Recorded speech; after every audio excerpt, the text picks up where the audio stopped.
বাংলাদেশ যুক্তরাষ্ট্রকে আবারও বড় একটি প্রস্তাব দিয়েছে।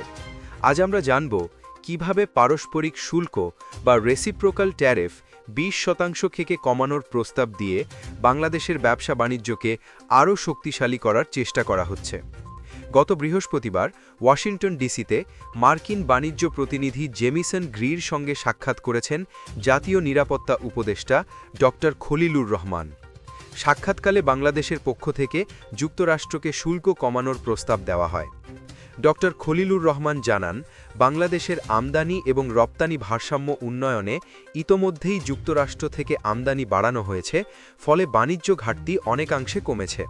পাশাপাশি মার্কিন কাঁচামাল ব্যবহার করে তৈরি পোশাকে শুল্ক কমানোর বিষয়েও সম্মতি চাওয়া হয়েছে।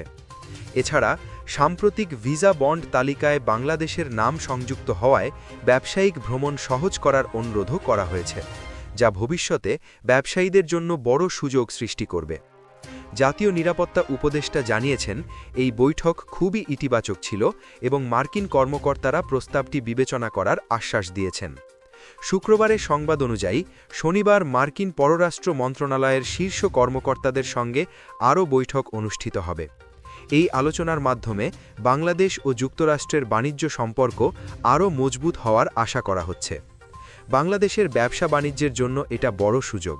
শুল্ক কমলেই আমাদের পণ্যগুলো আরও সাশ্রয়ী হবে, রপ্তানি বৃদ্ধি পাবে এবং নতুন বিনিয়োগ আসবে।